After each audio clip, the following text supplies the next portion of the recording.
Human intelligence की तरह ही artificial intelligence भी धीरे धीरे इवॉल्व हुआ और रिफाइन हुआ, और इसलिए आज हम बात करेंगे एक सफर की। हाँ जी, आर्टिफिशियल इंटेलिजेंस के सफर की, स्पेशली इन लीगल वर्ल्ड। और हम देखेंगे आज की वीडियो में कि आर्टिफिशियल इंटेलिजेंस कैसे धीरे धीरे कोर्ट रूम्स में आया और लीगल फर्म्स में आया और फिर हमारी जिंदगियों में आ चुका है। थोड़ा सा रिवाइंड करते हैं और चलते हैं फ्लैशबैक में, हमारे गुड ओल्ड डेज में, जब हम अपने रेलेवेंट केस लॉज हमारी मोटी मोटी एआईआरएस में ढूंढा करते थे और हमारे आसपास के इंटर्न्स जजमेंट को समराइज करने में लगे हुए होते थे, और केस का स्टेटस चेक करना कितना मैनुअल और स्लो हुआ करता। और ये थी हमारी आम जिंदगी। फिर क्या हुआ? फिर आई मेंटोस जिंदगी? नहीं, फिर आए कंप्यूटर्स, और इस तरह डिजिटल डेटाबेस वाली वेबसाइट्स और ऐप भी आ गए, और इवेंचुअली एआई भी हमारी जिंदगियों में और हमारी लीगल प्रैक्टिस में भी आ गया। पर इसको आज हम समझेंगे फेजेस में। So sit back, grab your चाय और देखते हैं कि एआई कैसे डिफरेंट फेजेस में हमारी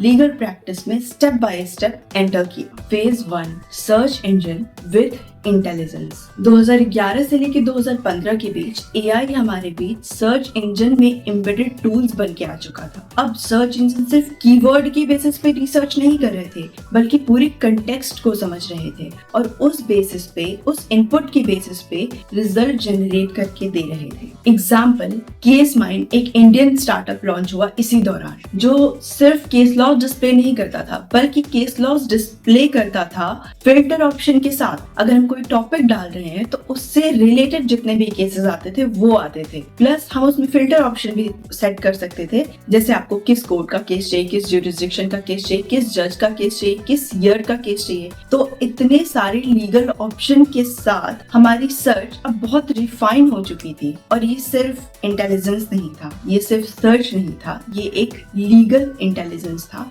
जो हमारी वेबसाइट्स अपने अंदर एआई टूल्स के थ्रू एम्बेड करने लगी थी। And here comes phase second. अब एआई टाइम के साथ साथ, हमारे बढ़ने के साथ साथ और स्मार्ट होता जा रहा था। एआई अब सर्च इंजन सपोर्टर के रोल से प्रमोट होके चैटबॉट्स और हमारी ड्राफ्टिंग में भी हमारी हेल्प करने लगा। अब एआई हमारी कॉन्ट्रैक्ट ड्राफ्टिंग में, कॉन्ट्रैक्ट एनालिसिस, रिव्यू में भी हमारी हेल्प करने लगा, और न सिर्फ ड्राफ्ट करता था बल्कि डिफिकल्ट क्लॉजेस को आइडेंटिफाई और अगर उसमें कुछ गड़बड़ हो तो उसे फ्लैग भी करने लगा। एग्जाम्पल, ग्लोबल टूल जैसे कीरा सिस्टम, ल्यूमिनेंस ग्लोबली पॉपुलर हो गए कॉन्ट्रैक्ट जनरेट करने के लिए, और धीरे धीरे इंडियन स्टार्टअप्स भी सिंपल एग्रीमेंट जैसे एनडीए, रेंट एग्रीमेंट, इस तरह के सिंपल एग्रीमेंट्स भी एआई से ही जनरेट कराने लगी। फेज 3, कोर्ट के जजमेंट प्रेडिक्ट करना। हम एआई का यूज कोर्ट रूम्स के बाहर कोर्ट रूम के जजमेंट प्रेडिक्ट करने में कर सकते हैं, जैसे कौन से जज के यहाँ सबसे ज्यादा बेल ग्रांट होती है, कौन से जज की लैंग्वेज क्या है, कौन से जज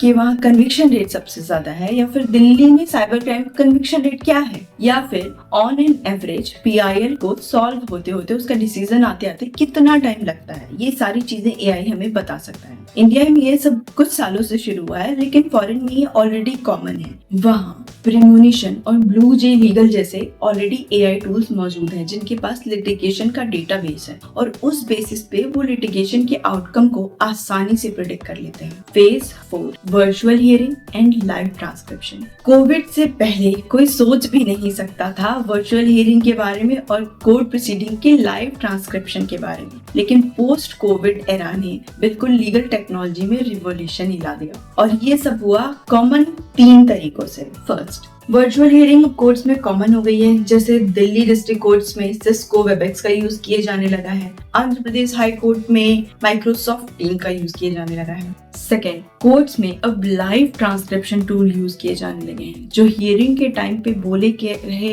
शब्दों को वर्ड्स में कन्वर्ट करके स्क्रीन पे डिस्प्ले कर देते हैं। इस टेक्नोलॉजी को एएसआर यानी कि ऑटोमेटिक स्पीच रिकॉग्निशन टेक्नोलॉजी कहते हैं, जो रफली जो भी बोला जा रहा है उसको टेक्स्ट में कन्वर्ट कर देती है, और इस तरह इवेंचुअली ये हमारी एक एफिशिएंट केस रिकॉर्डिंग में हेल्प कर रही है। Third, last but not least, AI chatbots introduce हो चुके हैं और ऑर्डर्स को रीजनल लैंग्वेज में कन्वर्ट किया जाना शुरू किया जा चुका है। जरा सोचिए कितना इम्पोर्टेंट था कि ऑर्डर्स और जजमेंट्स जिसके लिए दिए जा रहे हैं, जिसको दिए जा रहे हैं, उन्हें आसानी से समझ आए और उन्हें सिंपली ऑर्डर्स और जजमेंट समझने के लिए किसी और के ऊपर डिपेंड ना रहना पड़े। और AI ये काम आसानी से कर देता है और इस तरह AI धीरे धीरे दबे पांव हमारे कोर्ट रूम्स में एंटर कर चुका है। And the last phase is AI in dispute resolution, phase 5। अब AI का यूज डिस्प्यूट रिजॉल्व करने के लिए भी किया जा रहा है। हम AI के साथ ऐसी जगह पे खड़े हैं जहाँ छोटे छोटे cases, small disputes, small civil disputes को सॉल्व करने के लिए AI का यूज किया जा सकता है।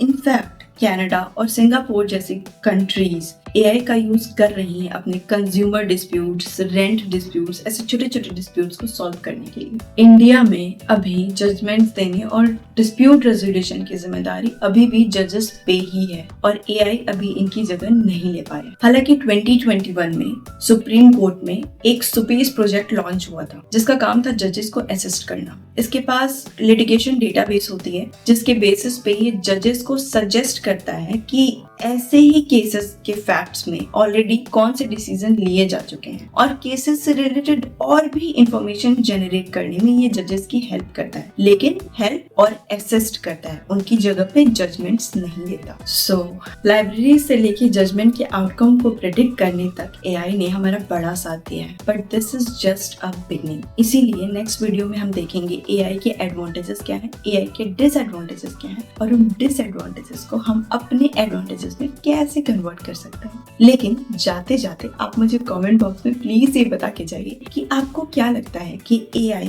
लीगल फील्ड में और किन किन तरीकों से कंट्रीब्यूशन दे सकता है।